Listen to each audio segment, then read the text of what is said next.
बिस्मिल्लाहिर्रहमानिर्रहीम, अस्सलामुअलैकुम and a very good morning public. मैं आपको खुशामदीद कहूँगी। मैं हूँ अर्मिला हसन। उम्मीद करते हैं आप बिल्कुल ठीक ठाक होंगे, मज़े में होंगे, आपकी सुबह अच्छी हुई होगी। आज मैं बहुत भागती दौड़ती सेट पे आई हूँ। मुझे नहीं पता, मैं टाइम पे आई थी फिर भी मैं लेट हो गई, मतलब क्यों ऐसा नहीं मुझे पता। अच्छा जी, एनीवेज आज सुबह सुबह हम अच्छी बात करने की कोशिश करेंगे, क्योंकि रोज़ मैं कोशिश करती हूँ कि सुबह सुबह मैं कोई अच्छी बात करूँ, लेकिन अनफॉर्चुनेटली मुझे मेरे पास बात करने के लिए सबसे पहले तो सुबह स्मॉग होती है, क्योंकि मेरा पहला इंटरेक्शन जो होता है वो बाहर निकल के घर से स्मॉग से होता है। और फिर जब स्मॉग मुझे सांस लेने में प्रॉब्लम हो रही है या मुझे पॉल्यूशन से प्रॉब्लम हो रही है तो समहाउ मैं ऑफ होती हूँ सुबह सुबह। अच्छा जी, अभी हमने जो बात करनी है पाकिस्तान वर्सेस साउथ अफ्रीका की। आपको पता है कि अब हमने टेस्ट मैच की जो सीरीज़ है एक एक के से बराबर करके अब जो T20 मैचेस हैं उस सीरीज़ का जो आज पहला मैच है वो रावलपिंडी स्टेडियम में खेला जाएगा। पाकिस्तानी वक्त के मुताबिक जी ये मैच रात 8 बजे शुरू होगा।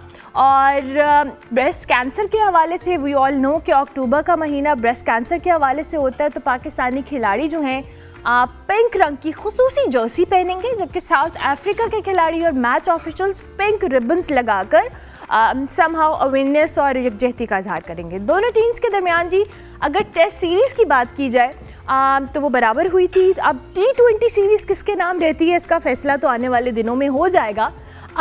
3 T20 मैचेस की सीरीज़ में के हवाले से तो हम बात कर रहे हैं, लेकिन थोड़ा सा बैकग्राउंड बता दें कि दोनों टीम्स इससे कबल 24 बार एक दूसरे के मद्दे मुकाबले आ चुकी हैं। दोनों टीम्स 12-12 मैच जीती हैं, यानी जो साबका नताइज के मुताबिक इस फॉर्मेट में कोई टीम किसी के ऊपर सबकत नहीं लेके गई बाजी के अंदर।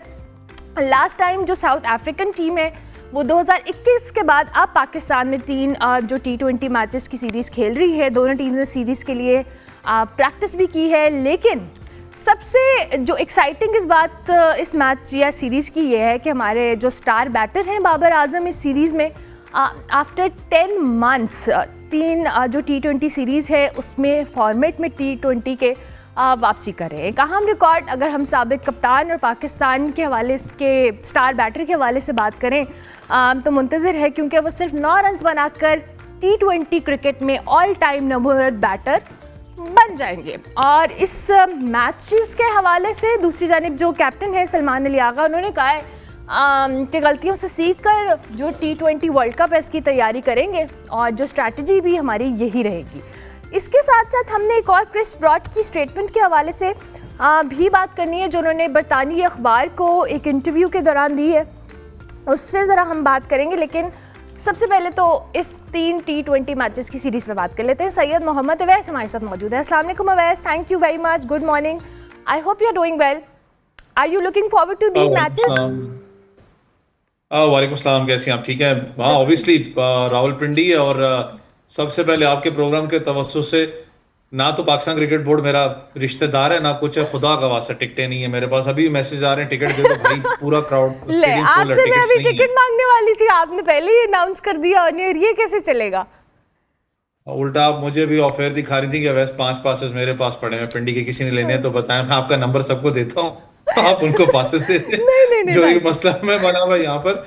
लेकिन एक अच्छी बात है एटलीस्ट अगर T20 की बात करें, T20 वर्ल्ड कप आपको पता है सर पे इस वक्त पाकिस्तान ने उसकी तैयारी भी कर रही है। मुझे पता भी इफ्स एंड बट्स हैं, बहुत सी चेंजेस हो रही हैं पाकिस्तान टीम में। महीना 1.5-2 महीने रह चुके हैं T20 वर्ल्ड कप के लिए।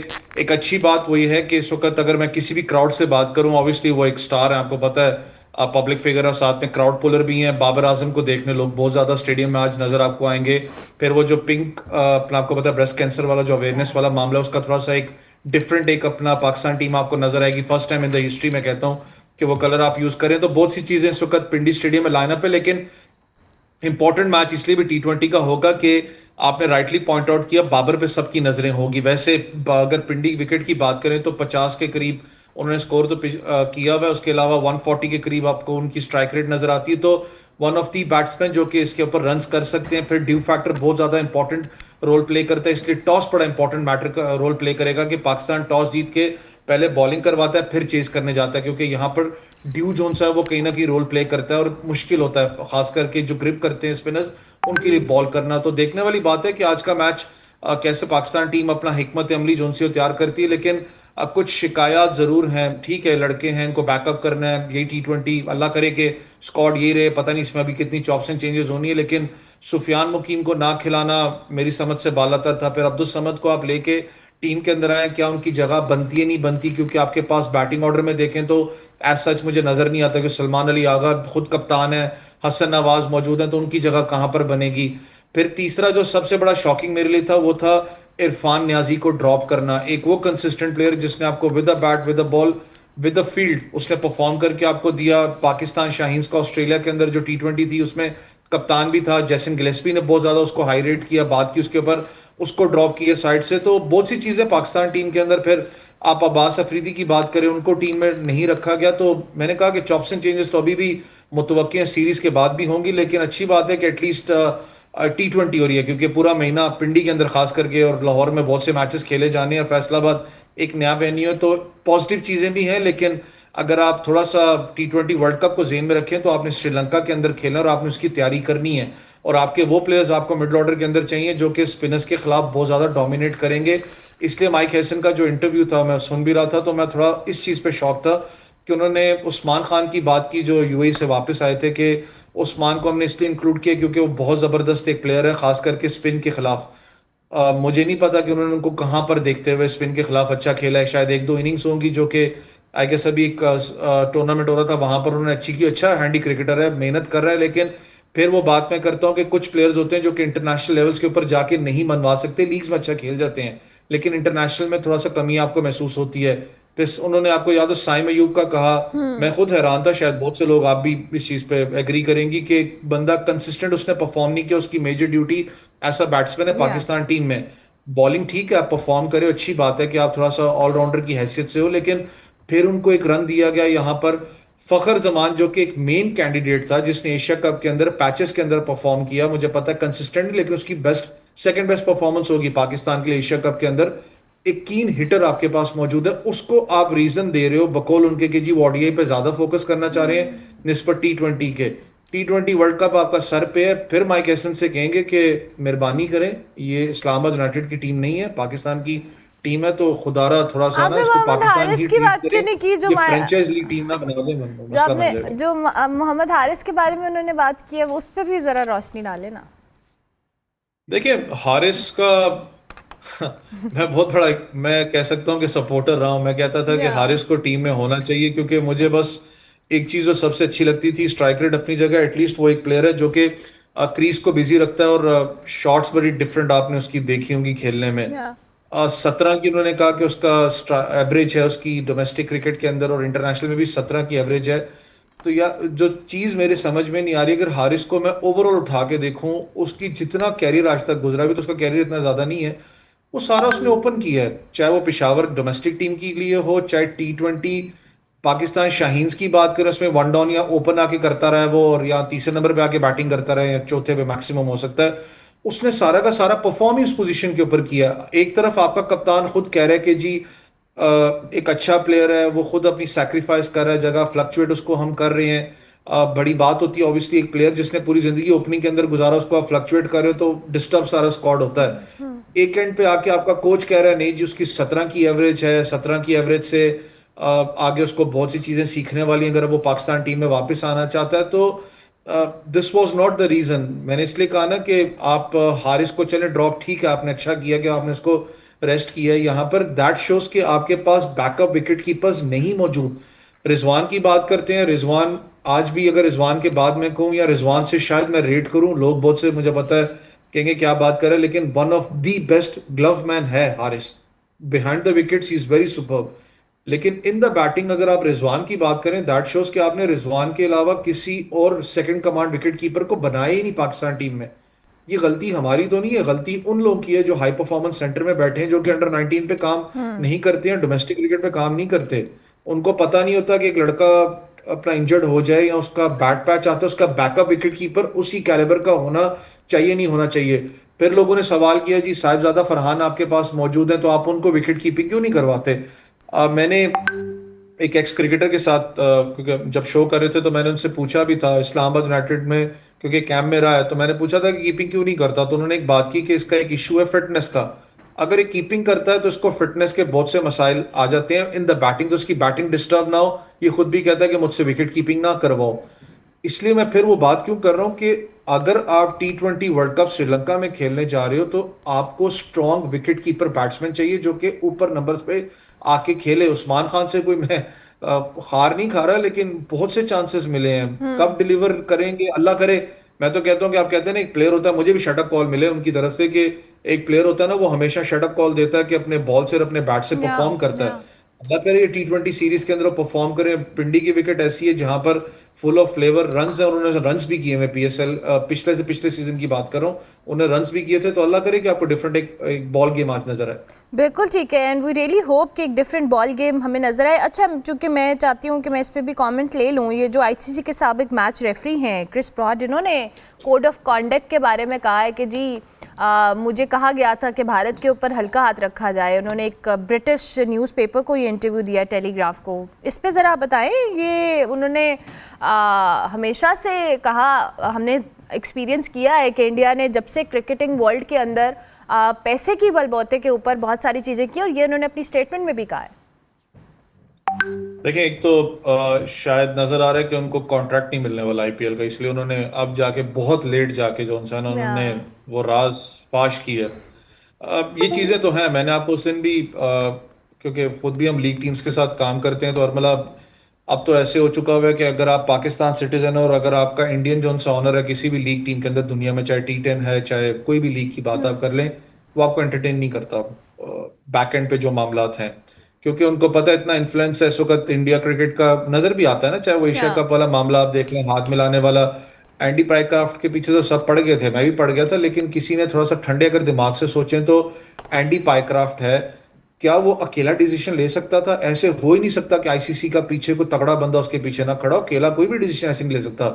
उसके बाद जब एशिया कप खत्म होता है तो आई गेस मुझे याद नहीं आ रहा अभी कौन सी सीरीज थी इंडिया के साथ, वहां पर वेस्ट इंडीज के साथ, सॉरी हाँ, भी जो चल रही थी टेस्ट क्रिकेट की बात करो इंडिया के अंदर, एंडी पाइक्राफ्ट वहां पर जाते हैं और रवि शास्त्री बड़ा एक मजे से कहते हैं कि जी द हीटेड मैन, या पता नहीं कुछ उन्होंने एक अल्फाज यूज किया था कि वो एक तंज जो नहीं होता वो करते हैं। दैट शोज के देखिए ये मामला तो हैं बैक एंड पे। मैंने कहा चाहे वो मैच रेफरीज हैं चाहे मैच के अंपायर्स हैं, उनको पता है कि इनको ब्लैकमेल करना है, IPL के थ्रू करना है, ऑब्वियसली वहां पर पैसा इन्वॉल्व है। आपके सामने ना इनका सबसे बड़ा पोल कहां पर खुला, वो जो अभी वर्ल्ड T20 जो हो रहा, सॉरी जो वनडे वर्ल्ड कप हो रहा है वुमेन्स टीम का, उसके अंदर आप देख लें जो ऑस्ट्रेलियन टीम के साथ हुआ है, फीमेल क्रिकेटर्स के साथ जो मामला हुआ है, कल ऊपर सोने पे सुहागा, कल उनके जो आई गेस BGP के स्पोर्ट्स मिनिस्टर थे, या हाँ, मुझे BGP आइडिया के नहीं कोई किसके एक बारे में। मिनिस्टर है, उन्होंने कहा है कि जी इनको बाहर इजाजत लेके निकलना हाँ, चाहिए था। इनको जी बाहर इजाजत लेके जाना चाहिए था जी, इजाजत के बगैर क्यों गई हैं? या आप हमारे मुल्क के अंदर आए, एरन हॉलैंड भी यहाँ पर आती है, या वो बाहर फिरती है, मैंने आज तक कोई सुना नहीं है। मैं अपने सेंस में कह सकता हूँ कि मैं टीम्स के साथ टाइम गुजारता हूँ। या हमारे बहुत से प्लेयर खाली फुटबॉल नहीं, हमारे बहुत से ऐसे प्लेयर्स हैं जो कि डिफरेंट स्पोर्ट्स कैटेगरी के अंदर से बिलोंग करते हैं, वो बाहर निकलते हैं और आप उनकी सिचुएशन पूछ लें बिल्कुल। और अपने मुल्क में देख लें क्या सूरत हाल थी। तो शायद आपको गिरेबान में झांकना इस सेंस में भी चाहिए कि खाली ब्लैकमेलिंग आप पैसों से नहीं कर सकते हो, आपने तरीके से अगर आप चलेंगे तो स्पोर्ट्स एक जेंटलमैन गेम है, बहुत सी दूरियां खत्म भी करता है। लेकिन जो मामला है यहाँ पर इन्होंने, मैंने कहा ना, बहुत देर से स्टेटमेंट जारी की है, लेकिन आहिस्ता आहिस्ता, जस्ट नॉट पाकिस्तान, बहुत से क्रिकेट बोर्ड्स को ये चीज जेहन में आ चुकी है कि कल कोई मामला होता है तो ये हमारे साथ भी कर सकते हैं। ब्लैकमेलिंग वाला तो कॉन्सेप्ट आपको पता चल ही रहा है, लेकिन इनको ये पता चल चुका है कि ये जो मामलात हैं ये हमारे साथ भी हो सकते हैं अगर पाकिस्तान के साथ अगर हो रहे हैं। लेकिन इशू ये है कि स्टैंड कौन लेता है, क्योंकि मैंने कहा ना कि IPL से सबसे बड़ी जो ब्लैकमेलिंग वाला मामला है, इसलिए कहते हैं ना PSL को स्लो एंड स्टडी उस चीज पे अब आना पड़ेगा। जितने प्लेयर्स किसी भी क्रिकेट बोर्ड के खेलते हैं उनको कुछ ना कुछ चंक ऑफ अमाउंट उस क्रिकेट बोर्ड को जाता है, चाहे मुझे नहीं पता 5% है 6% है, जितना भी है वो जाता है। ये ब्लैकमेल ही आप बेसिकली करते हो ना उस क्रिकेट बोर्ड को कि आपके प्लेयर्स इतने आ रहे हैं, हम आपको इतना सपोर्टिव मनी दे रहे हैं। तो कहीं ना कहीं पाकिस्तान क्रिकेट बोर्ड को अब शायद, जो ठीक है अच्छी बात है, PSL के अंदर बहुत सी नई चीजें आ रही हैं। एक सबसे बड़ा अच्छा काम आपने किया कि आपने डॉलर से हटा के आप PKR पे लेके आए, क्योंकि आपकी वो जो सस्टेनेबिलिटी और स्ट्रेंथन आपकी टीम को और आपकी आपकी अपनी जो इकोनॉमी उसको करता है वो चीज। लेकिन अब आपको ड्राफ्टिंग सिस्टम से हटके तो अब आपको थोड़ा सा प्लेयर्स की जो प्रॉपर ऑक्शन होता है उस पर जाना पड़ेगा, अगर आप चाहते हैं बड़े नाम आपकी तरफ अट्रैक्ट हो और क्रिकेट बोर्ड्स बड़े आपकी तरफ अट्रैक्ट हो, ताकि फिर आप अपना एक स्ट्रॉन्ग पोजीशन वर्ल्ड मैप के ऊपर आप दिखा सकें। अवैस, आपने बात तो ठीक की है, लेकिन अभी फ्रेंचाइज ओनर्स भी कुछ इतने खुश नहीं हैं। इनमें से one of the owners Multan Sultan Ali Khan Tareen वाली कंट्रोवर्सी भी अभी पीसीबी तो नहीं कह सकते, पीएसएल मैनेजमेंट के सर पे है। मुझे जिस दिन वो पेपर फाड़ा था तो रात को 1:30-2 बजे कहीं से फोन आया, उन्होंने कहा तेरी नौकरी तो गई। तो मैंने कहा वाह क्या। उसने मुझे आगे से वीडियो भेजी। आई गेस होना नहीं चाहिए था। मुझे पता है बहुत से मामलात होते हैं हर लीग के अंदर, इफ्स एंड बट है। मैं इस सेंस में कह रहा हूँ कि चले हम पार्ट रहे हैं उस फ्रेंचाइज का, लेकिन इस सेंस में कह रहा हूँ कि ये लीग पाकिस्तान की लीग है। ये कोई लाहौर या कराची वगैरह की लीग नहीं है, पाकिस्तान की लीग है। I guess table talk one of the best talks होती हैं, आप या बैठ के बात करते जो मामलात थे। मुझे पता है बहुत सी चीज़ें अगेंस्ट भी गई शायद। अगर हम अली तरीन की बात करें तो वो अभी यंगस्टर हैं, जज्बाती भी हैं, बहुत से वो बयानात दे चुके हुए थे, लेकिन ये होने नहीं चाहिए थे। आप बैकडोर पे आराम से बैठ के मामलात को तय पा सकते थे, क्योंकि वन ऑफ दी टीम्स है। कोई इस चीज़ पे माने ना माने, बहुत से लोग बात करते हैं कि बहुत ज़्यादा फ्रेंचाइज फीस उन्होंने अपनी खुशी से खुद दी है, लेकिन एक वो टीम है जिसने लिटरली क्रिकेट के अंदर, मैं कहता हूँ, पाकिस्तान इन्वेस्टमेंट बहुत ज़्यादा की है। डोमेस्टिक क्रिकेट की बात कर लें, आप फॉरेन क्रिकेटर्स को यहाँ पर लेके आना, खास करके कोचेस की बात करें, तो इन्वेस्टमेंट तो थी उस टीम की। लेकिन ये जो बयानबाजी थी या उसके अलावा जो उसके आई डोंट नो, ये लेकिन होना नहीं चाहिए था। अवैस, जो उनका ठीक है मौक़िफ़ ये लीगल रहा नोटिस है कि उनसे किसी ने बात करने के लिए nobody is willing to talk to him. मतलब अगर उनके इश्यूज हैं तो मेरे ख्याल से दोनों साइड से होना चाहिए था कि rather than such controversies they should have talk to each other, right? भाई मैंने कहा ना कि they could have talk to each other. ऊपर से लेट्स बी फ्रैंक, आपको पता है पॉलिटिकल भी स्ट्रांग है काफी, तो आई गेस बैकडोर के ऊपर इनको बात कर लेनी चाहिए थी इस या मामले पे। आपने कहा ना पीसीबी का, देखें ऑब्वियसली पीसीबी एक फादर की हैसियत रखता है, या क्योंकि आती तो नहीं के अंडर है ना पीएसएल। बिल्कुल। आई गेस मोहसिन नकवी को स्टेप इन करना चाहिए था इस चीज के ऊपर, लेकिन सलमान नसीर को उन्होंने अथॉरिटी दी है, ऑब्वियसली वो हेड कर रहे हैं पीएसएल को। लेकिन जितना ये मामलात हुए हैं, ये अल्लाह करे सेटल हो जाए, क्योंकि नहीं चाहेंगे कि पेंडोरा बॉक्स और और खुलता खुले जाए। या लेकिन एक अच्छी बात है कि मैंने कहा ना कि एटलीस्ट आप अगर आप मूविंग फॉरवर्ड देखें तो आपने डॉलर से खत्म करके जो पीकेआर वाला मामला किया वो लिटरली बहुत अच्छा किया, क्योंकि नुकसान पता है किस सेंस में था।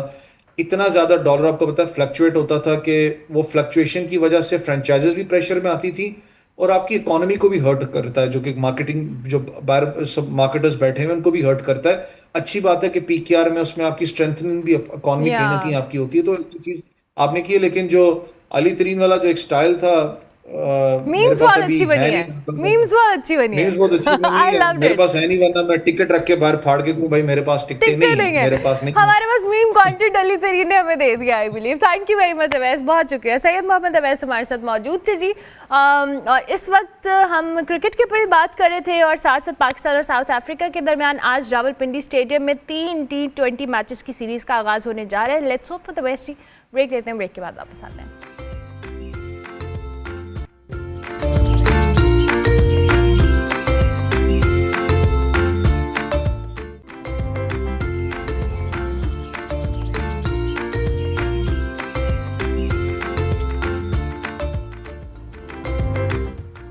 Welcome back to good morning public जी। ब्रेक के बाद वापस आ गए। हम बात करेंगे पाकिस्तान के martial arts fighter Rizwan Ali की, जिन्होंने एक बार फिर जो पाकिस्तान का नाम है वो रोशन किया है। दुबई में होने वाली जो इंटरनेशनल फ़ाइट में पाकिस्तानी फ़ाइटर ने जी जो इंडियन अपने ओपोनेंट हैं राणा प्रताप सिंह को पहले ही राउंड में नॉकआउट करके शानदार कामयाबी समेटी।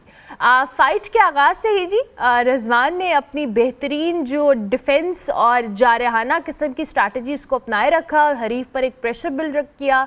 महज चंद मिनटों के अंदर ताबड़तोड़ हमलों के बाद रिजवान ने जी भारतीय फाइटर को ज़मीन बोस कर दिया। इस फतह के साथ ही रिजवान अली ने अपना नाकाबिल शिकस्त रिकॉर्ड जो है उसको बरकरार रखा है। मुसलसल 11वीं फाइट में कामयाबी हासिल की है। इस मौके पर दुबई अरेना में जो शायकीन थे उनकी जानिब से रिजवान अली के हक़ में ज़बरदस्त सपोर्ट दिखाई गई, और इसी पर हम बात करेंगे। हमारे साथ रिजवान अली मौजूद हैं। अस्सलाम वालेकुम Rizwan, good morning and thank you so much. बहुत शुक्रिया आपके वक्त का, और आपको सबसे पहले बहुत बहुत मुबारकबाद इस कामयाबी के लिए। कैसा लग रहा है? वालेकुम सलाम। सबसे पहले तो मैं अल्लाह ताला का लाख लाख शुक्र अदा करना चाहूँगा जिसने इतनी बड़ी रहमत बख्शी और मेरे कौम का फ़ख्र जो है बुलंद किया। 11th जो फाइट है, मुसलसल 11वीं कामयाबी आपने समेटी है। हमें थोड़ा सा इस फाइट के हवाले से बताइएगा, और अपनी जो ओपोनेंट आपने जिस तरह से उसको कहें कि हराया है, वो कैसा एक्सपीरियंस था, क्या स्ट्रैटेजी आपने अपनाई? जी, मैं पहले भी पिछले साल 3 इंडियंस को हरा चुका था और ये भी मतलब कि मेरे लिए इतना मुश्किल टास्क नहीं था क्योंकि मैं back to back winning streak पे हूँ। और जो राणा प्रताप सिंह है उनका भी रिकॉर्ड जो था 11-2 का था, जो इंडिया के टॉप प्रोस्पेक्ट थे। और मेरी ट्रेनिंग अच्छी थी जिसका मुझे एज था और मैंने पहले ही राउंड में फिनिश किया।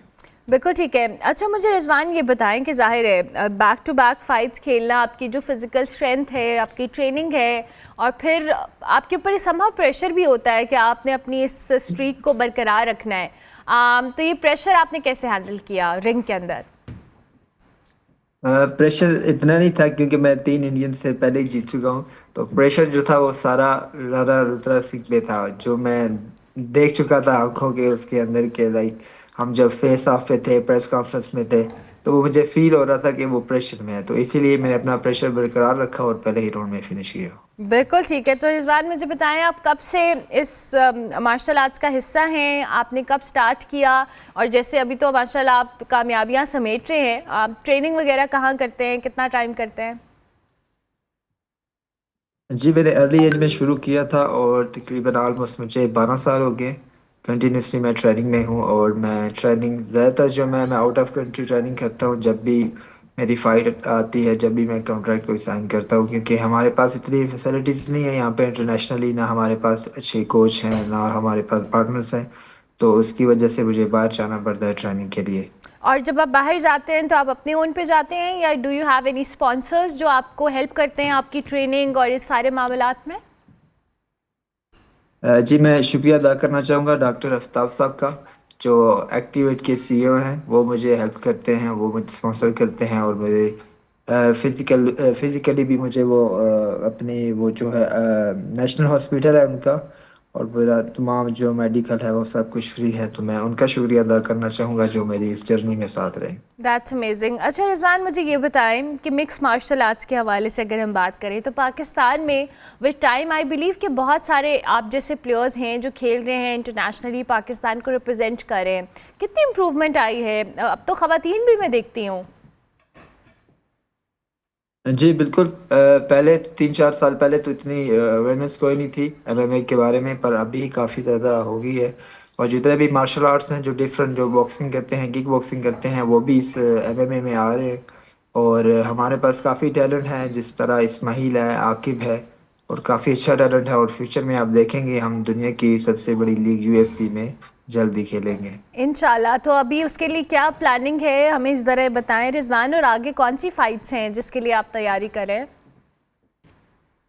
भाई। मैं साउथ एशियन नंबर 1 रैंक पे हूँ और मुझे कंटेंडर सीरीज से ऑफर आई हुई है, जो कि दुनिया की सबसे बड़ी लीग है, जो यूएफसी का जो ऑनर है डैना वाइट, उनकी एक छोटी सीरीज है contender series.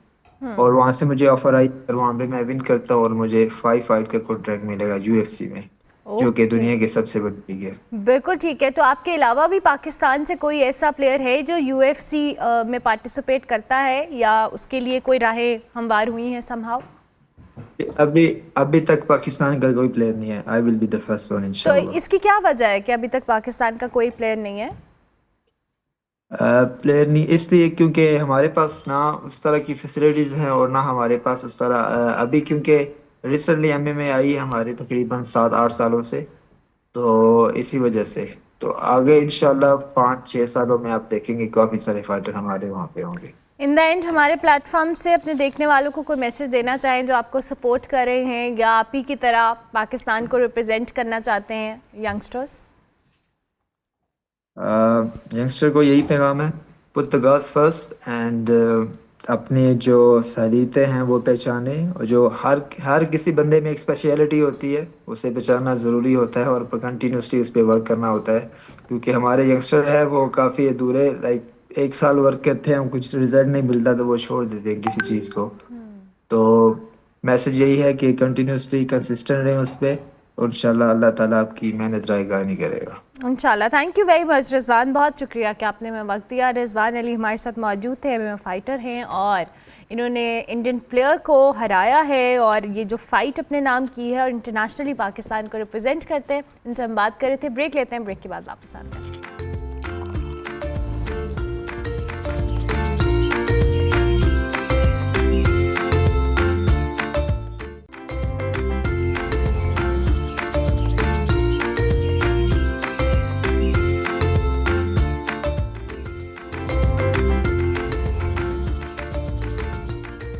Welcome back to good morning public. जी ब्रेक के बाद वापस आ गए। हमने आज किचन गार्डनिंग के ऊपर बात करनी है और बड़े एक इंटरेस्टिंग चीज़ है जिसके हवाले से बात करने वाले हैं, लेकिन हम ज़रा पहले किचन में चलते हैं जहाँ पे शेफ़ नदीम चीमा हमारे साथ मौजूद हैं। अस्सलाम वालेकुम, कैसे हैं आप? खैरियत से? बिल्कुल ठीक। बहुत क्या बना रहे हैं आज आपके? जी आज हम बना रहे हैं इंग्लिश ब्रेकफास्ट जिसमें स्पेनिश ऑमलेट और चीज़ ऑमलेट बनाएंगे। तो इसमें चिकन जो है ना पहले से बना चुका हूँ, जिसमें अदरक लहसुन की पेस्ट और गार्लिक और मस्टर्ड सॉस और सोया सॉस और ब्लैक पेपर। ठीक है। तो इसके बाद हम लेंगे स्पेनिश ऑमलेट के लिए 5 एग।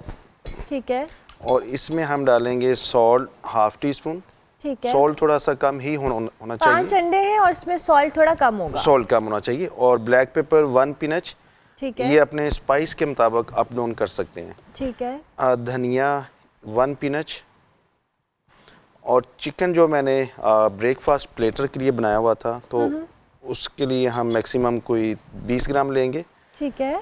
और चेडर चीज़ किसी भी ब्रांड की यूज़ कर सकते हैं। और मशरूम्स भी, वाह, स्पेनिश ऑमलेट में इस तो मशरूम बड़े ज़रूरी होते हैं। यस। तो इसमें टमाटर लेंगे 1 टेबल स्पून क्यूब कटिंग में किए हुए, और प्याज ठीक है फाइन चॉप से थोड़ा सा ज़्यादा रखेंगे। अब हम इसकी करेंगे अच्छी तरह से मिक्सिंग। ठीक है। और लास्ट में हम इसमें डालेंगे दूध। दूध ज़रा फ्लफी इसके साथ काफ़ी अच्छा बनता है। इसका क्या रीज़न क्या होती है जो हम मिल्क ऐड करते हैं? जो ऑमलेट है ये काफ़ी फ्लफी बनता है। फ्लफी बनता है yes. मिल्क ऐड करने से। ओके। तो जी अब हम इसे अच्छी तरह से मिक्सिंग करेंगे। अब दूध डालने के बाद ये ऑमलेट की एक इंग्लिश ब्रेकफास्ट में बहुत अच्छी टेक्निक है कि जब आपने इसे मिक्स करना है, मिक्स अच्छी तरह से करना है और फिर मिक्स करते हुए ही इसके अंदर आपने ऐड करना है। अब मैं इसमें ऑयल की थोड़ी सी करूँगा ग्रीस, ऑलिव ऑयल। ओके।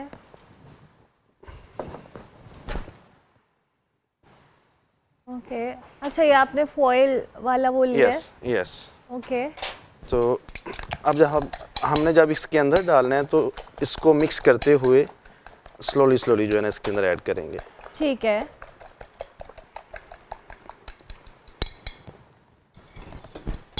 अब इसमें डालेंगे चेडर चीज़ मैक्सिमम कोई 50 ग्राम। अच्छा ये ओवन के अंदर बेक होता है। अगर घर में ओवन नहीं है तो हम जो है ना इस तरह से मिनी ओवन खुद से तैयार कर सकते हैं। ठीक है। तो और ये आपने कैसे रेडी किया है पैन के अंदर? इसी तरह से सेम मेथड। और अगर कैमरामैन सर दिखा सकें तो प्लीज़ ज़रा दिखाइएगा कि हमारा इस तरह से जो है ना इसकी शेप आ चुकी है। अब इसमें कैमरा जी प्लीज़ दिखाएं इसकी अंदर शक्ल। नदीम साहब ज़रा आगे कीजिएगा कैमरे के so that we can see. ये अब जो है ना फूलना शुरू हो चुका है, तो जैसे ये पास्ता होता है उस तरह से इसका कलर आएगा। ओके। तो अभी इसमें थोड़ा सा टाइम हो रहा है। और ये कितने मिनट हम इसको रख सकते हैं? मैक्सिमम होममेड अगर हम ओवन बनाएंगे तो 15 मिनट। अगर कमर्शियल ओवन है तो कोई 7 से 8 मिनट में वो बेक हो जाएगा। और ये बिल्कुल रेडी हो गया। इन्हें अभी थोड़ा सा इसमें टाइम है। ठीक है। तो अब हम बनाएंगे चीज़ ऑमलेट। क्विकली बता दें ज़रा, हम आगे भी बढ़ें, आप हमें चीज़ ऑमलेट का भी बता दें इसमें क्या क्या चीज़ें डलेंगी। यस, वो सेम इसी तरह से 3 एग और ब्लैक पेपर, सॉल्ट, और उसमें हम मशरूम ऐड करेंगे और उससे जो है ना ऑयल लगा के बटर, तो उसके अंदर चीज़ ऐड करेंगे। ठीक है, वो चीज़ उसमें एक्स्ट्रा ऐड करेंगे। ठीक है, परफेक्ट। चलिए आप इसको कुक करें, मीनवाइल हमारा कैमरा इसको कैप्चर करता रहेगा। और साथ साथ जी अब हम ज़रा किचन गार्डनिंग के ऊपर बात करेंगे। एक ऐसी चीज़ जो कि बड़ी नायाब कंसिडर की जाती है, बड़ी खुशबूदार है और इंतहाई कीमती भी होती है, जिसे हम ज़ाफ़रान कहते हैं, सुर्ख सोना भी कहा जाता है। ज़ाफ़रान सी ना सिर्फ खानों में इस्तेमाल होता है उनके खुशबू और रंग के हवाले से बल्कि हमारी सेहत के ऊपर भी इसका बड़ा अच्छा इम्पैक्ट होता है और बड़ा मुफीद कहा जाता है, बहुत बेशुमार फ़वाइद हैं। ईरान और इसके साथ साथ अगर हम बात करें कश्मीर से सफ़र शुरू करने वाला एक नन्हा सा फूल होता है जो आज पाकिस्तान के मुख्तलिफ़ इलाकों में, जिसमें पोटोहार है, खैबर पख्तूनख्वा है, गिलगित बल्तिस्तान है, बलोचिस्तान है, यहाँ अपनी खुशबू फैला चुका है। जो आप विजुअल्स भी देख रहे हैं बड़े रिच हैं। पाकिस्तान में जी ज़ाफ़रान की काश्त जो है 1971 में शुरू हुई थी और आज ये पहाड़ी इलाकों की ज़रख़ेज़ ज़मीन में अपनी जगह बना चुका है। माहिरीन के मुताबिक जी ज़ाफ़रान जो दिल की सेहत हो, जल्द हो, आपकी आई साइड हो, हत्ता कि आपका जो वेट लॉस है उसमें बड़ा हेल्पफुल होता है। अब क्वेश्चन ये है कि जो इतनी नायाब और कीमती चीज़ इसे हम कंसिडर करते हैं, क्या किचन गार्डनिंग के तौर पे इसको हम यूटिलाइज़ कर सकते हैं? हम अपने बालकनीज़ में, अपने पॉट्स पे, अपने गार्डन्स के अंदर क्या इसको उगा सकते हैं? और ये किचन गार्डनिंग के ऊपर आई बिलीव कि हमने लास्ट वीक भी बात की थी कि बड़ा इंपॉर्टेंट चीज़ है, क्योंकि हम टमाटरों को डिस्कस कर रहे थे कि कितने महंगे हो गए। तो आज तो हम ज़ाफ़रान के हवाले से बात करने वाले हैं कि ये साइड बिजनेस के तौर पे भी बहुत सारे लोग स्टार्ट कर सकते हैं अपने घर में या नहीं। इस पर हम बात करेंगे। हमारे साथ जावेद इकबाल साहब मौजूद हैं, किचन गार्डनिंग ट्रेनर हैं, उनको हम खुशामदीद कहते हैं। अस्सलाम वालेकुम जी, बहुत शुक्रिया। वालेकुम अस्सलाम। ये जो ज़ाफ़रान है ना, हम बहुत नायाब कंसिडर किया जाता है और किसी चीज़ में डालना हो ना तो कहते हैं थोड़ा डालो, बहुत महंगा आता है। तो ज़रा हमें बताएं इसकी इंपॉर्टेंस अफादियत के हवाले से। अच्छा, ये चूँकि दुनिया का नंबर 1 मोस्ट एक्सपेंसिव इसको स्पाइस गिना जाता है और है वाकई, जिस तरह आपने कहा कि इसको रेड गोल्ड कहते हैं। इसका महंगा होना बेसिकली इसका नायाब होना है, क्योंकि ये दुनिया में कम उगता है। ठीक है। अगर ये ज़्यादा उगता तो शायद सस्ता होता, नंबर 1 पे ना होता। तो यही वजह है और उसकी कुछ ऑब्वियस रीजंस हैं। दुनिया में सबसे ज़्यादा जो ज़ाफ़रान उगाया जाता है वो ईरान में है और ईरान में भी जो खुरासान उनका प्रोविंस है, सिर्फ उस क्लाइमेटिक कंडीशन में ये उगता है। अच्छा। जो कि 85 to 90% ऑफ द वर्ल्ड जो ये नीड को पूरा करता है। ओके। उसके बाद दूसरे नंबर पे अफ़गानिस्तान है, तीसरे नंबर पे इंडियन ऑक्यूपाइड कश्मीर है और फिर इसी तरह ग्रीस, इटली, मोरक्को, थोड़ा थोड़ा करके बाकी जो 20% बचता है या 10% वो पूरी दुनिया में इसकी नीड पूरी की जाती है। ठीक है। अच्छा, ये महंगा ज़रूर है लेकिन इसको उगाने के लिए भी ये महंगा शौक है। अगर हम बात करें कि पाकिस्तान में हमारी फेवरेबल क्लाइमेट इसको उगाने की है तो बहुत लिमिटेड हमारे पास स्पेस है। जिस तरह आपने बताया कि ज़ियारत का कुछ पर्टिकुलर एरिया, गिलगित बल्तिस्तान में भी जो खपलू का इलाका है वहाँ पर इस यानी कि वो क्लाइमेटिक कंडीशंस जिसमें खुरासान में उग रहा है। अच्छा, उसमें यह है बेसिकली इसको ड्राई और सेमी एरिड कंडीशंस चाहिए जो कि बहुत कम इलाकों में अवेलेबल हैं। इसको जब उगाते हैं तो ये इसका बल्ब है ये इसका बीज है। इट लुक्स लाइक लेसन की तरह। इसको बल्ब कहते हैं, ठीक है, या कॉम्स भी कहते हैं। अच्छा, अब मार्केट में इस एक बल्ब की या कॉम की जो प्राइस है ना, रिटेल प्राइस, वो 150 रुपये है। अच्छा, ठीक है। अभी आप हैरान होंगे कि इसको उगाना कितना आसान है, मुश्किल है या एक्सपेंसिव है। ठीक है, हम इसको सिंपल कैलकुलेट, 150 रुपए का हमें एक बल्ब मिलता है, हम सिंपल कैलकुलेट करते हैं। ये 150 रुपए का आपने बल्ब खरीदा, ठीक है, अगर तो आइडियल क्लाइमेटिक कंडीशंस हो तो इसमें से 4 फूल निकलते हैं। 4 फूल निकलते हैं, जो कि हमारे यहाँ नहीं है। ठीक है, ठीक हो गया, आइडियल क्लाइमेट नहीं है। हाँ जी, ठीक है। इसमें से 1 फूल निकलेगा जो कि हम शौक के लिए कि हम जिंदगी में ये कहें कि हमने ज़ाफ़रान घर में उगाया है, उगेगा। आजकल नवंबर से लेके नवंबर और दिसंबर इन 2 महीनों में ये लगा सकते हैं। रेतली इसको मिट्टी चाहिए और बस इसको इतना हिस्सा ज़मीन में डाल दें और पानी इसको कम चाहिए और ये उग जाएगा। हाँ, एक टिप ये है कि अगर कोई घर में ग्रो करना चाहें तो इसको लगाने के 1 हफ्ता बाद तक पानी नहीं देना। 1 हफ्ता आपने इसको पानी नहीं देना। ठीक है, ठीक है, ये सेटल हो जाएगा। उसके बाद हल्का से इसको पानी चाहिए। ये चीज़ें हमने कहाँ से सीखी? जहाँ पर ये आइडियली ग्रो कर रहा है खुरासान में, वहाँ पर तो खुद से पानी नहीं देते। वहाँ बारिशों का जो स्पेल है वो इसी तरह होता है कि 10 दिन बाद, 12 दिन बाद थोड़ी सी बारिश हुई तो नेचुरली हाँ पानी देता है। तो उसी से हमने ये लर्न किया कि इसको इतना थोड़ा पानी चाहिए, ये उग जाएगा। इसमें से 1 फूल निकलेगा। अब ये एक बल्ब है 150 रुपए का। इसमें से जो फूल निकलेगा उसके ऊपर 3 स्टिग्मास होंगे जिसको हम थ्रेड्स कहते हैं, जो हम ज़ाफ़रान के तौर पर खाते हैं, जो लाल सोना है। बिल्कुल सही। 1 फूल के अंदर से आप 0.006 ग्राम ज़ाफ़रान मिलेगा। ओके, ठीक है, ठीक है। हम इसको थोड़ा और आसान कर लेते हैं कि 1 ग्राम ज़ाफ़रान जिसकी मार्केट में वैल्यू 750 रुपया या मैक्सिमम 1200 रुपया है। ठीक है, 1 ग्राम की। हाँ। उसके लिए आपको ये 150 बल्ब चाहिए।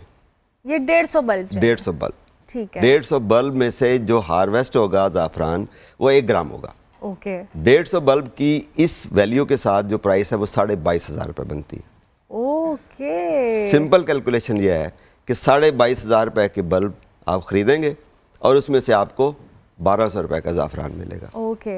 आपने जो इंजॉय किया है प्रोसेस, यही आपकी अर्निंग है। हाँ, लेकिन अब फिर तो वो मार्केट में ओवर द काउंटर तो समाव हमें ठीक मिल रहा है। मार्केट में सही मिलता है। सही मिलता है। अच्छा, ये तो हो गया इसका एक एस्पेक्ट। अब इसको एज ए बिजनेस कर सकते हैं, ये तो हमने क्लियर कर दिया कि यहाँ पर लाहौर में या सिमिलर हॉट क्लाइमेट्स में एज ए बिजनेस आप इसको नहीं कर सकते, नहीं करना चाहिए। हाँ, ये तो सोशल मीडिया पे जावेद साहब इतना फैला हुआ है, आप एंटरप्रेन्योर बन जाएं, आप ये ज़ाफ़रान उगाएं घरों में। बिल्कुल, मैंने भी कुछ इस तरह की वायरल वीडियोस देखी हैं। बंदा उनसे ये पूछे कि अगर इतना आसान होता तो आप पिछले 3-4 साल से कमा के तो बिलियनियर हो जाते, प्रोडक्ट्स लेके बैठे, वीडियोस थोड़ी बना रहे होते, ठीक है, आप बिलियनियर हो जाते। आप देखें ना, वो वीडियो बनाने वालों की अपनी कंडीशन हालत ऐसी नहीं है। या तो कोई बहुत अच्छे सेटअप में वो कहते हैं कि भाई हमने इतना कमा लिया, हाँ, तो वो तो लॉजिकल बात है। ये फॉल्स प्रोपेगेंडा है। फॉल्स प्रोपेगेंडा, ये एक स्कैम है। तो हमारे बहन भाई जो देख रहे हैं तो इससे बचे।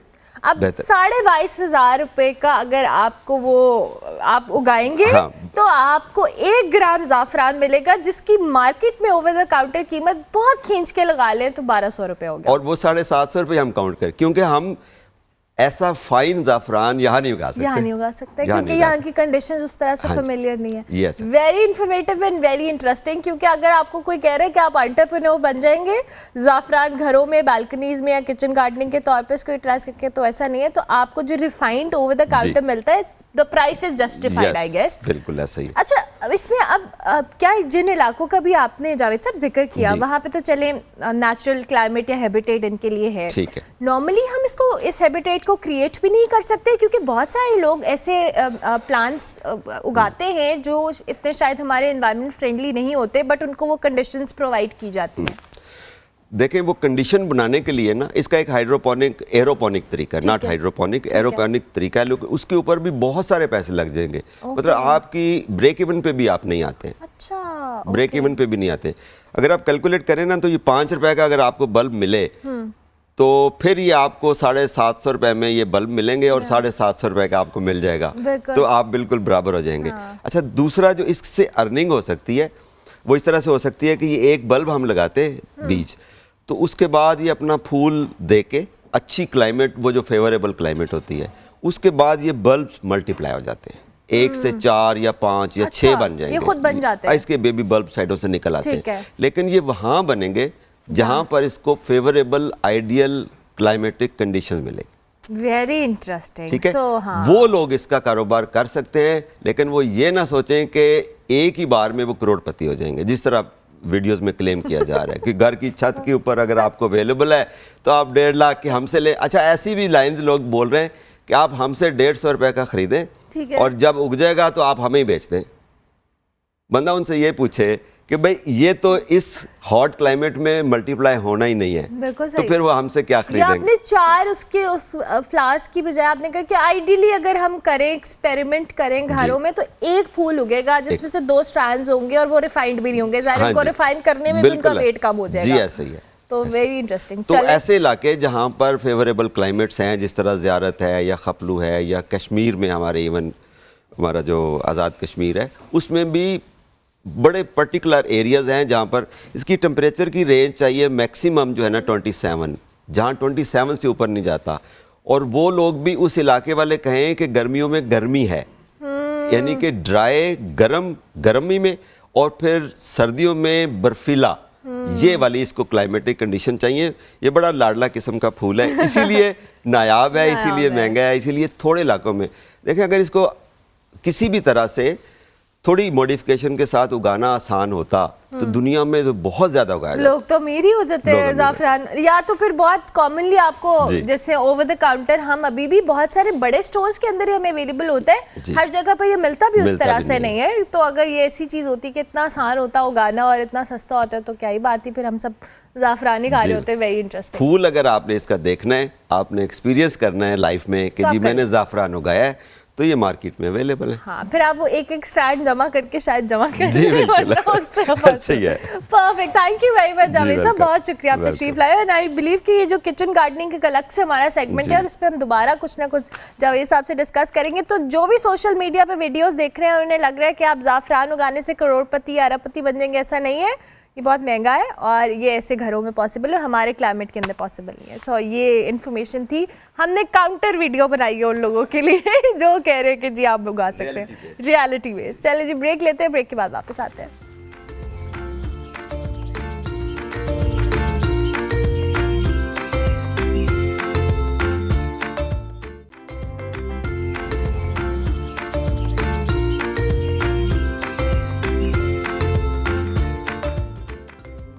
Welcome back to good morning public जी। ब्रेक के बाद वापस आ गए। हम जरा ऑफ एयर भी बातें कर रहे होते हैं तो आपने बिल्कुल इसको बहुत नहीं करना। अभी मैंने आपकी मुलाकात एक बहुत ही टैलेंटेड इंसान से और आर्टिस्ट से करवानी है।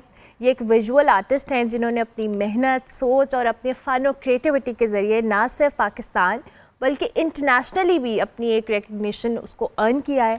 ज़फ़र अली साहब हमारे साथ मौजूद हैं। इनका ताल्लुक़ बलूचिस्तान के इलाके उस्ता मोहम्मद से है। उन्होंने 2020 में जी NCA लाहौर से फ़ाइन आर्ट्स में डिग्री ली थी और फिर 2021 से 23 तक इसी इदारे में फ़ैकल्टी मेंबर के तौर पर खदमात सर अंजाम दी।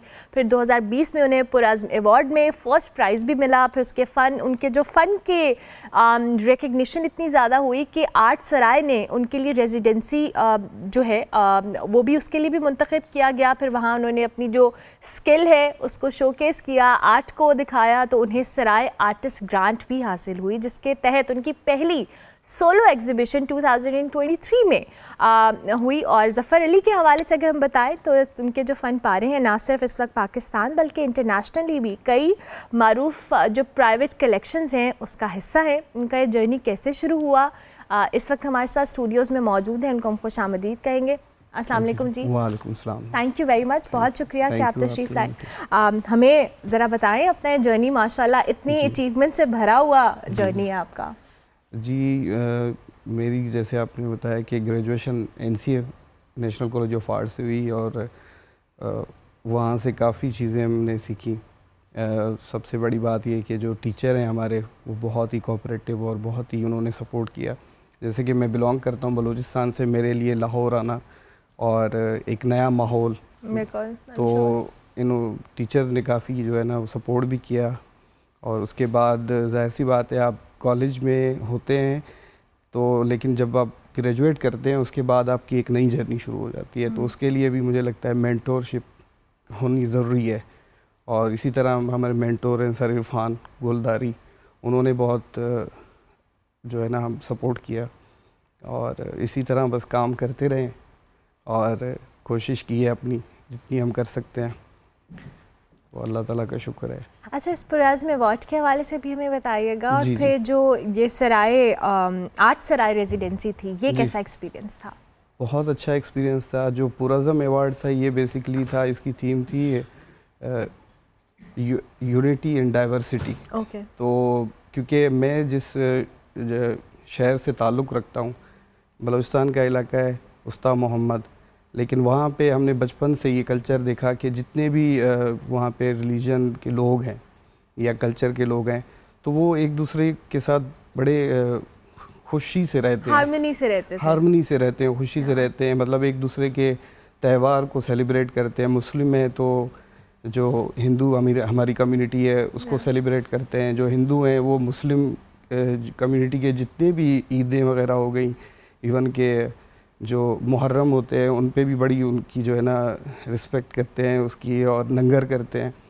तो वो मेरे जहन में आई और इसी तरह फिर मैंने उस पे काम बनाया एक, जिसको बहुत अच्छी पजीराई मिली।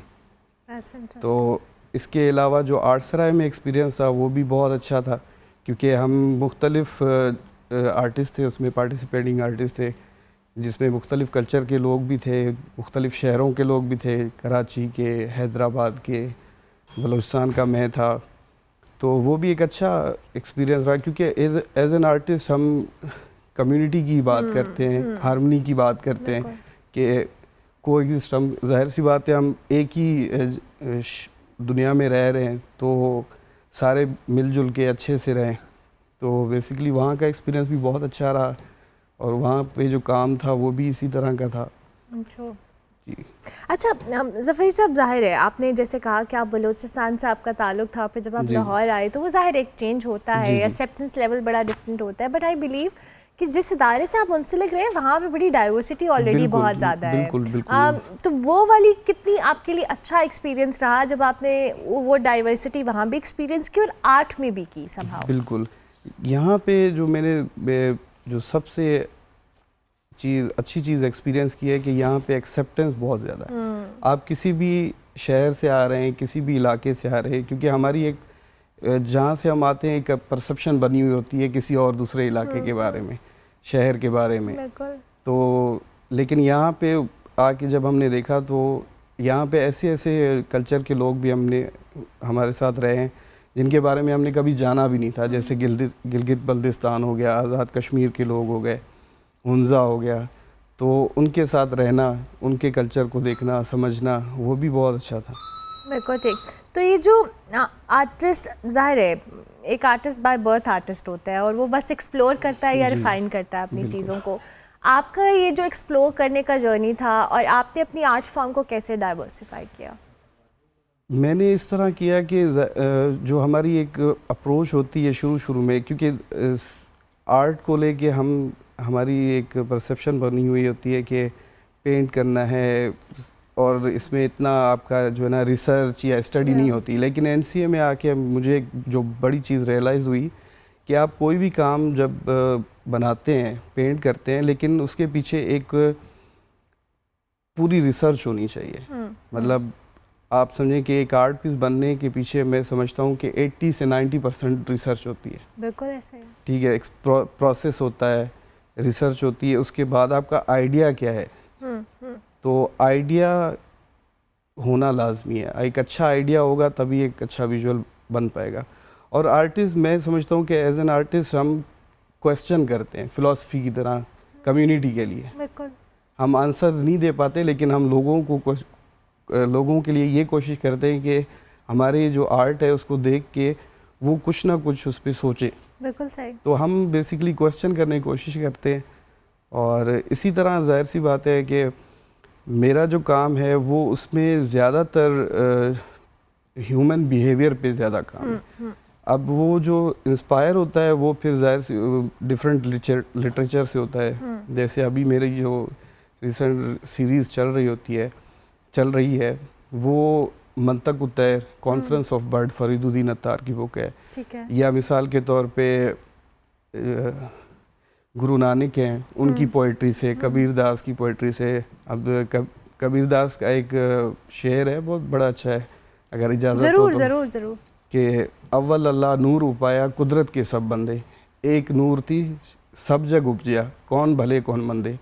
अब वो देखिए ना, बात एक ही की कर रहा है, कम्युनिटी की बात कर रहा है कि कौन भले कौन बुरे हैं, हम सारे एक ही हैं। तो ये कि मेरा काम जो ड्राइव हुआ लिटरेचर से, पोइट्री जिसमें मुख्तलिफ स्कॉलर्स हैं, मुस्लिम स्कॉलर्स हैं, वेस्टर्न स्कॉलर्स हैं, तो मैं असल में इनको कंपेयर भी करता हूँ। जैसे नीचे है तो उसको मैं कंपेयर करता हूँ फरीदुद्दीन अत्तार से। तो इस तरह वेरी इंटरेस्टिंग। अच्छा ज़फ़र साहब, मुझे ये बताएं कि इंटरनेशनली भी आपके आर्ट पीसेस मुख्तलिफ प्राइवेट कलेक्शंस का हिस्सा हैं। जी।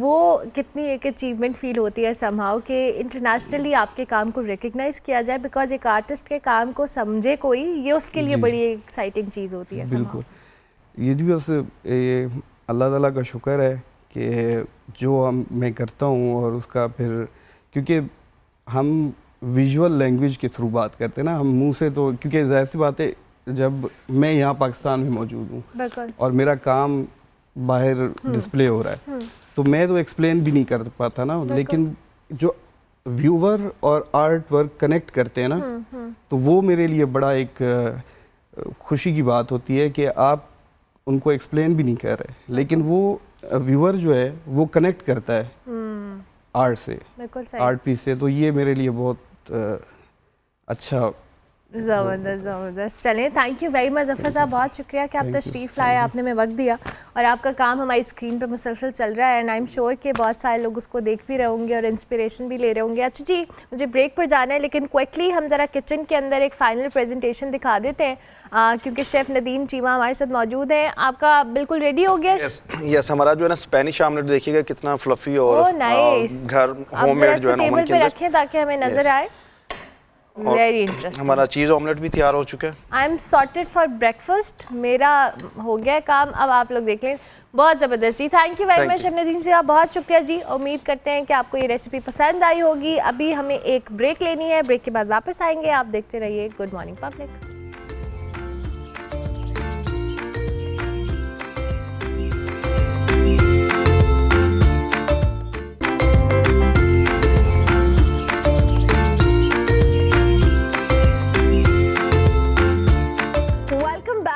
गुड मॉर्निंग पब्लिक जी, अब बात करेंगे Jinnah post graduate medical centre public sector का पहला हॉस्पिटल खुल गया है जहां जदीद ऑर्थोपेडिक जो स्पेशलिटी क्लिनिक है उसका भी कयाम अमल में लाया गया है। इस हवाले से कराची से मुजम्मिल फिरोजी बता रहे हैं। गुड मॉर्निंग अरमला, हमने गाहे बगाए आपको बताते रहते हैं कि कराची में सेहत की सूरत हाल क्या है।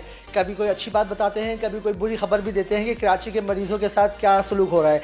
लेकिन आज हम आपको बताएंगे कि कराची के जो मरीज़ हैं जो पूरे पाकिस्तान से आते हैं जिन्ना पोस्ट ग्रेजुएट मेडिकल सेंटर में, इस वक्त जिन्ना पोस्ट ग्रेजुएट मेडिकल सेंटर को ये एजाज़ हासिल हुआ है, पब्लिक सेक्टर का पहला हॉस्पिटल बन गया है जहाँ पे फ्लोबोटोमी यूनिट कायम किया गया है। इस यूनिट को कायम करने का ख्याल कैसे आया, ये किस तरह की सर्विस है, इससे मरीज़ों को क्या फ़ायदा होगा, इसी हवाले से आज को आप बताएंगे अपने नाज़रीन को। हमारे साथ मौजूद हैं एडिशनल डायरेक्टर डॉक्टर सद्दाम साले।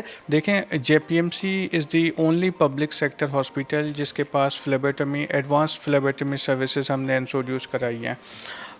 ऐसा था कि हमारे पास हमें ख़याल इस तरह से आया कि हमारे पास हंड्रेड्स ऑफ पेशेंट्स आते हैं इस पब्लिक सेक्टर हॉस्पिटल में। आपने देखा होगा जिन्ना अस्पताल में फ़्लो ऑफ पेशेंट बहुत ज़्यादा है, उसको मैनेज करना, उनकी लैब टेस्ट करवाना और उनको सारे पेशेंट्स को एंटरटेन करना एक मुश्किल जॉब था। इसलिए हमने फ्लेबोटमी के कलेक्शन यूनिट्स इंक्रीज़ कर दिए, उनको एक पूरा डिपार्टमेंट बना दिया। इस वक्त हमारे पास 14 काउंटर्स हैं जो मैं अभी आपको दिखाऊँगा। 14 डिफरेंट काउंटर्स हैं, उसमें हमारे पास ट्रेंड स्टाफ है कंप्लीट जो फ्लेबोटोमिस्ट हैं, जो एज़ पर दी SOPs उनके सैंपल्स ले रहे हैं और उनमें हमने काउंटर्स इंट्रोड्यूस करा दिए हैं जिससे मेरिट वाइज हमारे सारे पेशेंट्स जो हैं वो इंटरटेन हो। तो फ़्लो ऑफ मैनेजमेंट, फ़्लो जो पेशेंट का होगा वो मैनेज होगा तो ज़्यादा से ज़्यादा पेशेंट्स लैब टेस्टिंग करवा सकेंगे। एक ये है कि हमारे पास फ़्लो ऑफ पेशेंट ज़्यादा इसलिए भी होता है कि Jinnah hospital totally free of cost investigation कराता है लेबोरेटरी में। तो फ्लेबोटमी सर्विसेज से with the help of Sindh government, honourable health minister ने अभी इनॉग्रेशन की थी, तो इसका हमारा मेन मकसद ये है कि सबसे ज़्यादा हम पेशेंट को फ़ायदा दे सकें।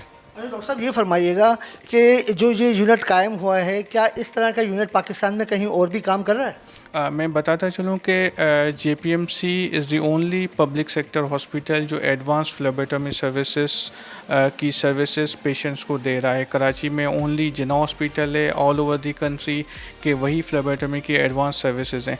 जैसा है कि प्राइवेट सेक्टर्स में जैसे आगा खान हॉस्पिटल है, उनके पास भी ब्लड कलेक्शन यूनिट्स जो हैं वो एडवांस टाइप के हैं। जैसे हमारे पास न्यू फ्लेबोटमी सर्विसेज है, उसको हमने मेन लैब से कनेक्ट किया हुआ है, उसके कुछ पाइपलाइंस हैं जो एज़ पर दी स्टैंडर्ड प्रोटोकॉल से हमारे सैंपल्स, पेशेंट से सैंपल्स निकलते हैं, वो directly without any touch, without any human support वो वहाँ से थ्रू मशीन्स मेन लैब पहुँचा जाते हैं और वहाँ से उनके टेक्नीशियंस डायरेक्ट अपनी मशीन्स में लगा के प्रोसीड कर देते हैं। अच्छा, ये भी फरमाइएगा कि जैसे हम बार बार जिन्ना हॉस्पिटल दावा करता है कि वो फ्री ऑफ कॉस्ट इलाज कर रहा है मरीज़ों का, मगर हम देखते हैं कि यहाँ पर आप क्या कहेंगे इस बारे में, बताइए कि जो टेस्ट वगैरह के क्या चार्जेस हैं, किस तरह से लोग ये चल रहा है सिस्टम? देखें, Jinnah hospital is public sector hospital है, तो हमारे पास जो भी चीज़ें होती हैं वो all of the things are being done free of cost.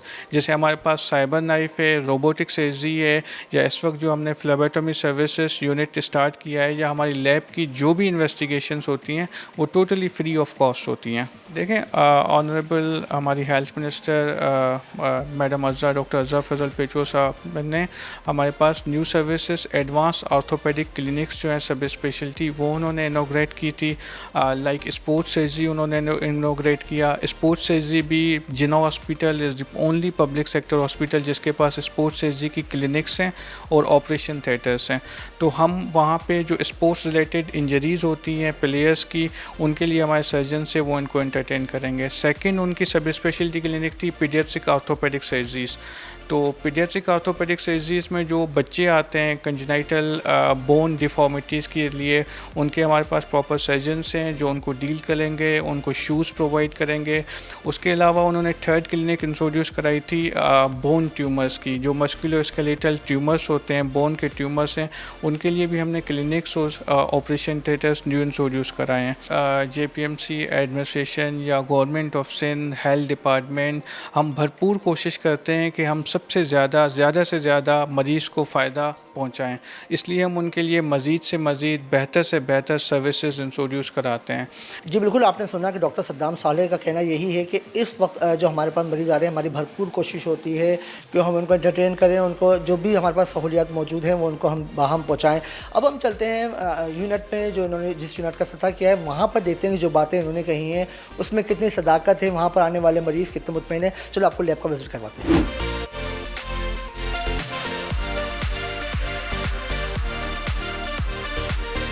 इससे पहले हमने आपको सुनवाया है कि जो एडिशनल डायरेक्टर हैं वो क्या कह रहे हैं। अब जो बातें उन्होंने कही हैं कि उसमें कितनी सदाकत है। कुछ मरीज यहाँ पे मौजूद हैं जो लेबॉरेटरी टेस्ट करवाने के लिए आए थे। फरमाइएगा, इससे पहले भी आप जिना हॉस्पिटल में आए?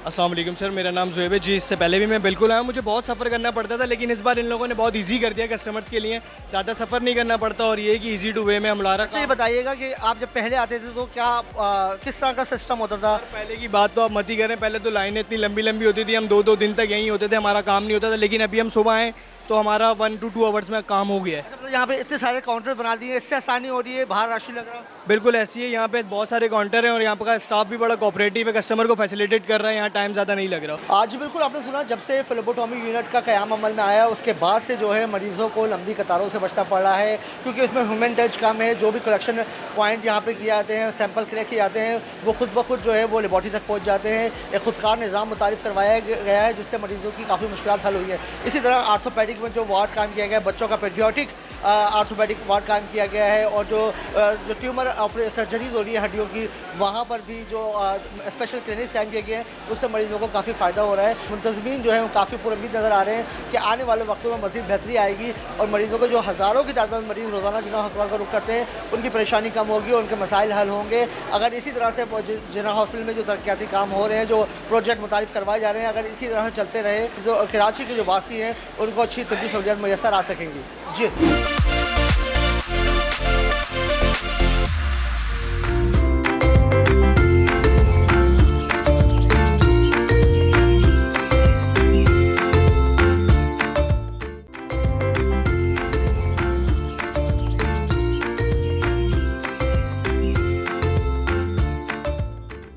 Welcome back to good morning public. जी, प्रोग्राम का बिल्कुल आखिरी हिस्सा है, मैंने आपसे इजाज़त लेनी है। मेरी इंशाल्लाह आपसे मुलाकात होगी कल, लेकिन अब जाते जाते हम आपको UN डे के हवाले से बताएंगे जो दुनिया भर में सेलिब्रेट किया जाता है। और ये दिन जो है अक़वाम मुत्तहिदा का क़याम हो और इसके चार्टर की बाकायदा तौर पर जो नाफिज़ अमल होने के हवाले से मशहूर है। और लाहौर में भी इस डे को सेलिब्रेट किया गया, अल-हमरा में, जहाँ पे मुख्तलिफ स्टॉल्स लगाए गए।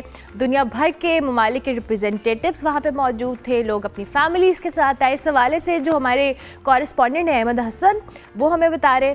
मेरी आपसे मुलाकात होगी कल, तब तक के लिए अल्लाह हाफ़िज़।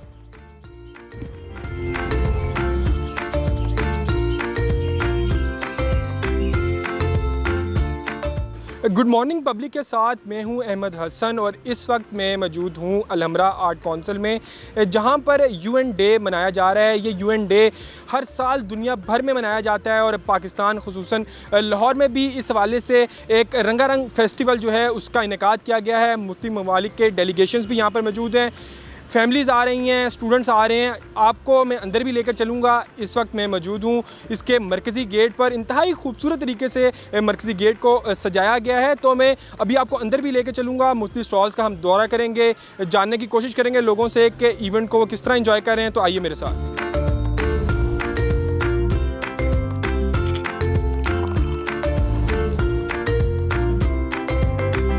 इस वक्त जो है हम फेस्टिवल के पहले स्टॉल पर मौजूद हैं और यूएन की एक तारीख है जिसने दुनिया भर में काम किए, अमन के लिए काम किए, ख़ास तौर पर सैलाब हों या ज़लज़ले हों, उनमें भी यूएन ने जो था अपना कलीदी किरदार अदा किया। यहाँ पर एक चार्ट लगा हुआ है जब से यूएन का क़याम हुआ 1945 से लेकर 1947, 48, 1963 और उसके बाद ख़ास तौर पर 2005 के हवाले से भी यहाँ पर काफ़ी इन्फॉर्मेशन रखी गई है। जो 2005 में पाकिस्तान में ज़लज़ला आया था उसमें जो नुकसान हुए उस हवाले से भी यहाँ पर काफ़ी इन्फॉर्मेटिव चीज़ें रखी गई हैं। अभी मज़ीद भी अंदर चलेंगे, आपको दिखाएंगे, मुख्तलिफ स्टॉल्स का दौरा करेंगे, लोगों से भी बात करेंगे कि लोग इस फेस्टिवल को कैसे इंजॉय कर रहे हैं।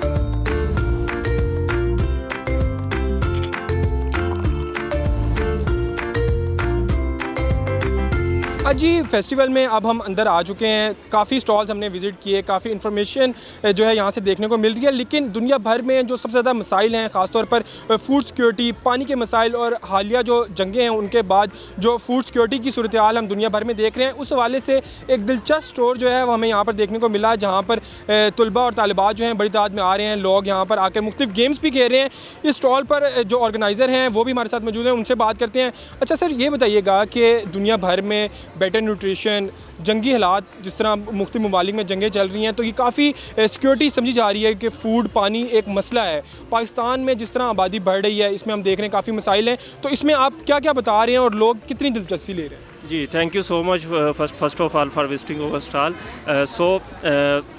First of all, I would like to tell you that FAO is the first UN agencies who, when Pakistan established, start operation. Pakistan get its membership. It is the first UN agency.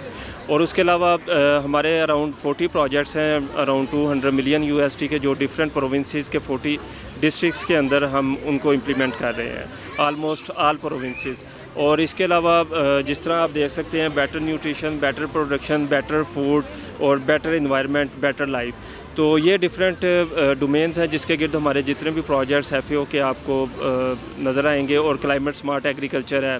इसके अलावा youth actively engage है हमारे different projects में। We have different volunteers और students community specially for agriculture, water management, climate resilient agriculture.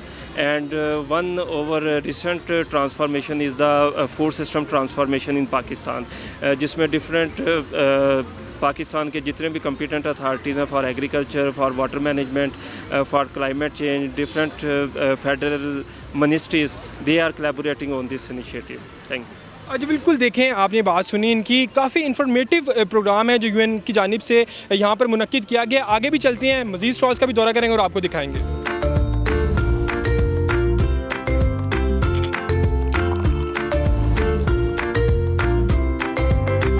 जी देखें, अभी हमने आपको एक स्टॉल दिखाया जहाँ पर फूड सिक्योरिटी के हवाले से काफ़ी दिलचस्प इन्फॉर्मेशन जो थी दी जा रही थी। अब हम आगे बढ़े हैं और आपको पता है कि लाहौरिये जो हैं वो कोई भी इवेंट हो उसको भरपूर तरीके से एंजॉय करते हैं। यहाँ पर मेरे साथ फैमिली भी एक मौजूद है, बच्चे आए हुए हैं फादर के हमरा, और यहाँ पर हमने देखा मुख्तलिफ गेम्स भी खेल रहे थे। सर ये बताइएगा कि आजकल के जो हालात हैं, जो दुनिया भर में जंगें हैं, पानी के मसाइल हैं, UN का किरदार कैसा देखते हैं, कितना इंपॉर्टेंट है? डेफिनेटली जी, UN इस वक्त अगर हम देखते हैं इंटरनेशनल वॉच के अंदर, अगर आप देखें UN को, तो UN is providing all sort of support to those areas. आपने गज़ा फ़लस्तीन में भी देखा, उसके अंदर UN का बहुत बड़ा एक चार्टर था जिसके अंदर उन्होंने वॉर को भी स्टॉप करवाया। फिर वहाँ तक एड्स जो जानी थी, पर वेयर एवर कहीं पे भी, even in if you can see in our country, तो यहाँ पे भी जब सैलाब वगैरह आते हैं और इस तरह के मामला होते हैं तो UN हमेशा शाना बशाना हमारे साथ ही होती है। So that's why. और बच्चों के लिए भी आपके प्रोग्राम्स हैं काफ़ी ज़्यादा, जिस तरह के भी मुझे भी इतना आइडिया नहीं था। ये फ़र्स्ट टाइम ऐसा कोई अवेयरनेस सेशन हुआ है पाकिस्तान में जिसमें मैं आया हूँ, या पहले हुए होंगे मुझे नहीं पता लगा। इतनी सारी एजेंसीज़ का तो हमें पता भी नहीं था। मतलब ये यहाँ के पता लग रहा है कि वो बच्चों की हेल्थ से रिलेटेड, एजुकेशन से रिलेटेड, पॉवर्टी से रिलेटेड है। उसके बाद फिर school buildings, education, each and everything they providing foods to those areas as well, जो कि रूरल एरियाज़ हैं पाकिस्तान के, उधर तो they are doing very good job.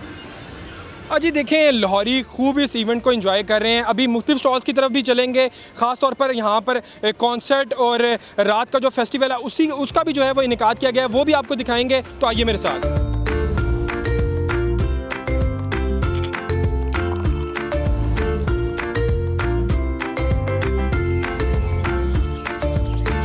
अजी देखें काफ़ी स्टॉल जो हैं हमने यहाँ पर विज़िट किए हैं, काफ़ी इन्फॉर्मेशन यहाँ से मिल रही है, लोग इन्जॉय कर रहे हैं, लेकिन लाहौरी जो हैं वो ख्वाबों के साथ कॉन्सर्ट को भी जो है वो खूब इन्जॉय करना चाहते हैं, क्योंकि यूएन की जानिब से कॉन्सर्ट का भी एहतमाम किया गया है जो रात के शुरू होगा। कुछ स्टूडेंट्स नौजवान हमारे साथ यहाँ पे मौजूद हैं। अच्छा मैम ये बताइएगा, आप सारे आए हुए हैं, इन्जॉय कर रहे थे, मैंने देखा काफ़ी स्टॉल्स भी आपने विज़िट किए हैं, कॉन्सर्ट भी है, कोई फूड खाबा खूबा भी अभी तक किया है या ऐसे ही बस घूम रहे हैं अभी तक?